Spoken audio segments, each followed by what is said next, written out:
Now, if you're doing commercial toothpaste in the hopes that it will clean your teeth, make your breath fresh, you might want to think twice.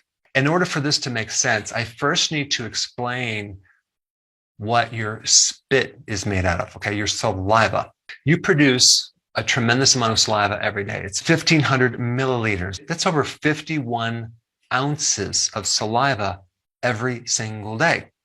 Now, what's in saliva? Well, you have electrolytes, trillions of bacteria. You have an enzyme to help you break down starches. You have a protein that helps coat vitamin B12 so that it can pass through the stomach and get absorbed into the small intestine. There's mucus in there to keep everything flowing. And then you have sodium bicarbonate. That is baking soda.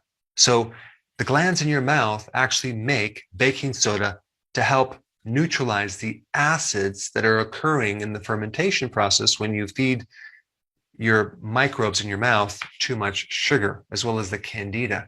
There's this byproduct of a certain acid, and that pH is important because if the acid is too acidic, you're going to develop cavities. In your saliva, there's actually white blood cells.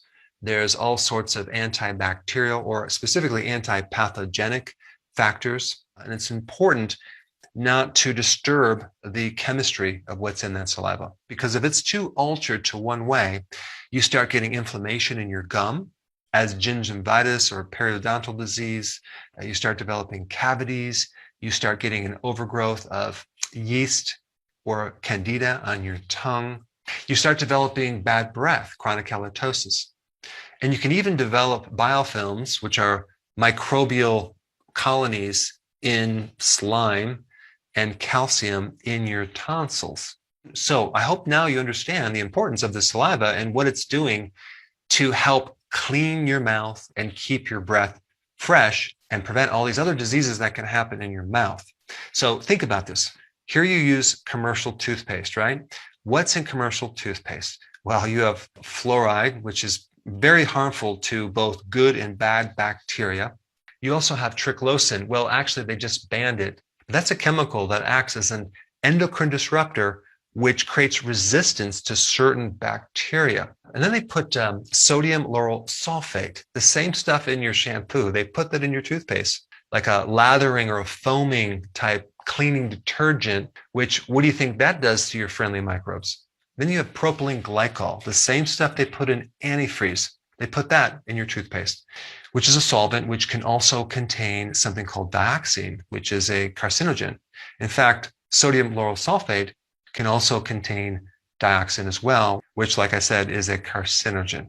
And on top of everything, let's put some artificial flavoring in there, some artificial coloring, some parabens, which are endocrine disruptors, chemicals that eventually turn into formaldehyde. And on the icing on the cake, let's put a little carrageenan in there, which creates inflammation in your gut.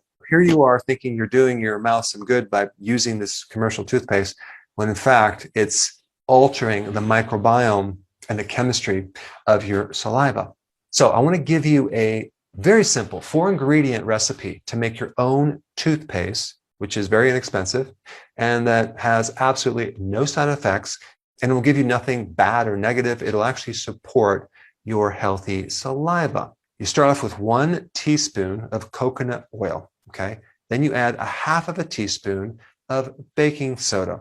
Then you add 1/4 of a teaspoon of hydrogen peroxide, food grade, 3%. Don't add the 35%. Then you simply add 3 drops of one of those oils. Okay, it could be clove, cinnamon. You could also use oregano oil. Of course, the scent might taste like a pizza, but I think these other ones are really, really beneficial. So this is a slight modification of another recipe I gave in this video on how to prevent plaquing.